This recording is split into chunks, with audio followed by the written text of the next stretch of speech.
kita gunakan data pembanding dari Dukcapil, sehingga dengan face recognition, artificial intelligence, kita bisa deteksi ada kesamaan antara orang yang ada dalam CCTV dengan data yang ada di Dukcapil. Akhirnya ketahuanlah pelakunya.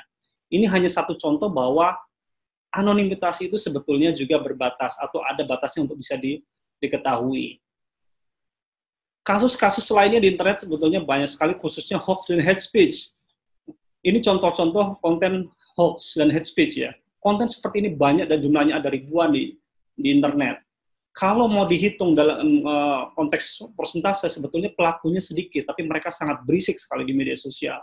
Sementara yang mayoritas kita tidak banyak berbicara atau lebih banyak kita pasif atau sebagai silent reader. Sehingga mereka menjadi lebih buas, lebih aktif untuk melakukan tindakan-tindakan. Kemudian, apa yang telah dilakukan oleh pemerintah? Apa yang pemerintah sedang dan terus lakukan?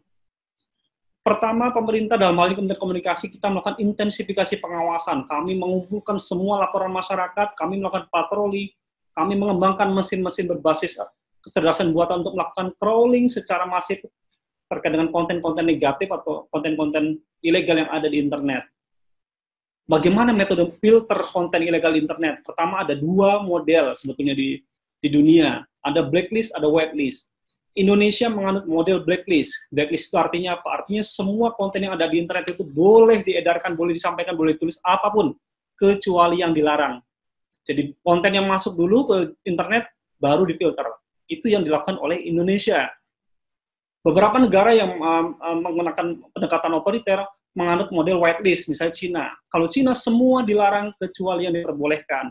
Semua konten sebelum dimasukkan ke jalur internet yang diakses masyarakat difilter dulu dalam satu gateway. Itulah Cina, banyak orang mengenal dengan istilah single gateway. Sementara Indonesia multiple gateway.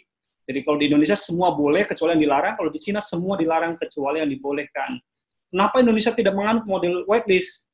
Karena secara tidak langsung akan mempengaruhi sistem demokrasi, karena yang melakukan filter adalah pemerintah atau instansi yang punya kewenangan. Kalau disalahgunakan, metode whitelist ini bisa mengancam demokrasi kita. Itulah kenapa Indonesia menganut model blacklist. Negatifnya apa? Negatifnya tidak semua konten negatif bisa difilter dengan baik oleh pemerintah. Apa contoh konten-konten yang negatif di internet? Ada pornografi anak, radikalisme, jual beli obat ilegal. Ini jumlahnya sangat-sangat banyak sekali. Kami setiap bulan menerima laporan dari BPOM untuk memblokir situs atau akun atau merchant yang menjual obat-obatan tidak berizin, obat-obatan palsu, dan lain-lain. Kemudian ada juga penipuan, pemerasan, fitnah, dan lain-lain. Ini contoh-contoh konten ilegal yang ada di internet. Kemudian kami juga melakukan cyber patrol dan tim. Kami membentuk tim dengan kualifikasi khusus. Kami punya cyber patrol team yang isinya ada tim yang menerima laporan pengaduan masyarakat, ada tim profiling yang memprofil akun yang terkait dengan tindak pidana, ada tim sosial media yang melakukan analisa sosial media untuk kebutuhan komunikasi dan kebijakan. Kami juga punya tim yang mengumpulkan laporan-laporan dari institusi untuk sebelum kita melakukan blokir terhadap sebuah konten, baik itu situs maupun akun.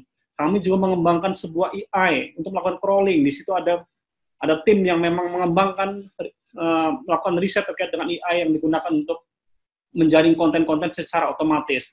Kami juga punya lab digital forensik yang digunakan untuk mengumpulkan bukti-bukti agar sah dibawa ke persidangan dalam kepentingan penyidikan terkait dengan Undang-Undang ITE. Kami juga punya ahli hukum, kami juga punya tim anti-hoax. Kami merilis setiap bulan berapa ratus hoax yang beredar terkait dengan misalnya pandemi COVID. Kami juga punya IT support team yang melakukan pengawasan dan maintenance data center kami. Ini contoh bagaimana pemerintah melakukan cyber patrol. Kami juga mengumpulkan laporan masyarakat melalui situs kami aduankonten.id. Dalam setahun kami menerima lebih dari 120.000 laporan masyarakat terkait dengan konten atau situs-situs ilegal yang ada di internet. Padahal sebelum 2014, ya, jumlah laporan terkait konten negatif internet kurang dari 6.000 laporan. Tapi ketika 2 tahun berikutnya, peningkatannya beratus-ratus%. Ini satu fenomena menarik. Seperti kami sampaikan, kami juga mengembangkan sistem dengan berbasis mesin pintar. Kami menganalisa, mesin tersebut menganalisa, belajar menganalisa sendiri, menentukan, bahkan bisa membuat sebuah prediksi terkait dengan adanya konten-konten terkait radikalisme, terorisme, ataupun konten-konten pornografi secara otomatis.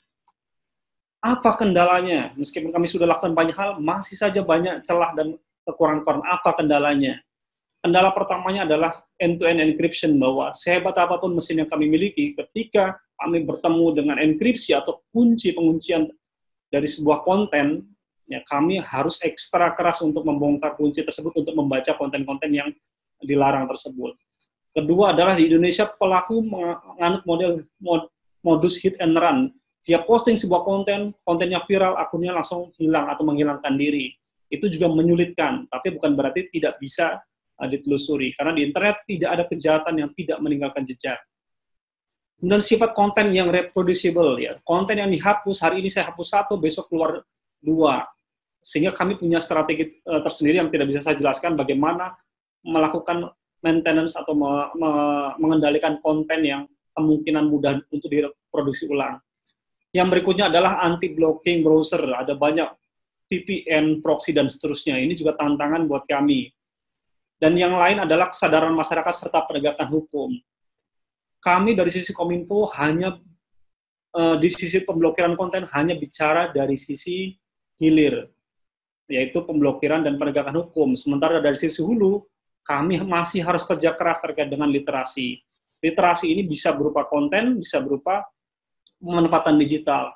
Dan literasi ini menjadi tantangan tersendiri bagi pemerintah di masa mendatang, karena literasi menjadi salah satu bagian penting dari pengawasan di hulu.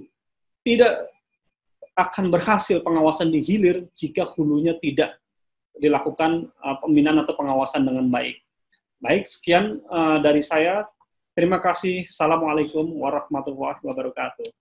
Saya yakin teman sejawat semua yang hadir dalam webinar ini dapat memetik dan memperoleh manfaat yang besar dari apa yang disajikan oleh Pak Teguh tadi terkait dengan Undang-Undang ITE, pemahaman terhadap undang-undangnya sendiri, atau barangkali juga disampaikan bagaimana sebaiknya kita melakukan komunikasi media sosial agar dia juga bisa comply dengan Undang-Undang ITE, tidak melanggar dan lain sebagainya.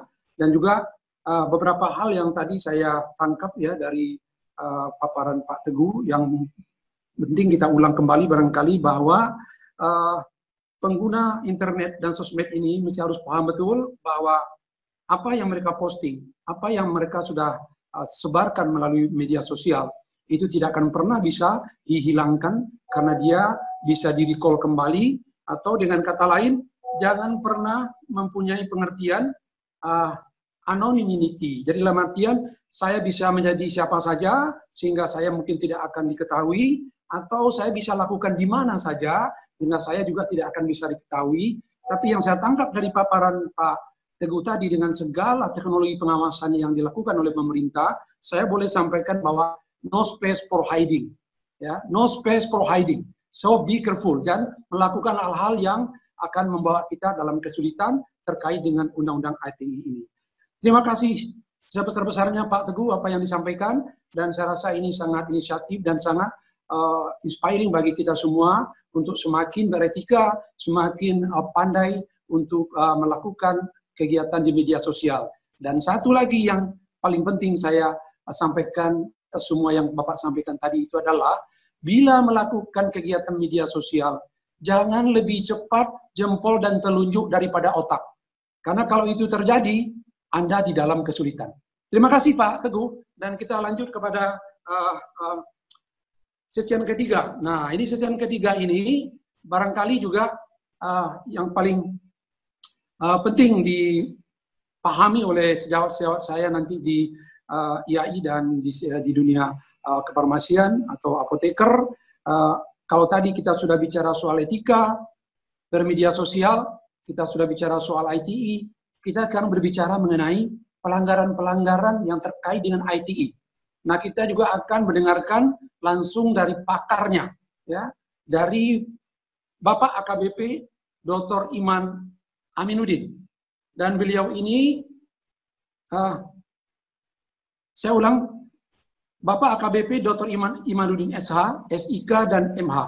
Beliau ini sangat pakar dan tidak perlu kita ragukan karena saya sampaikan saja pendidikan beliau kepada kita semua. Dari pendidikan Polri,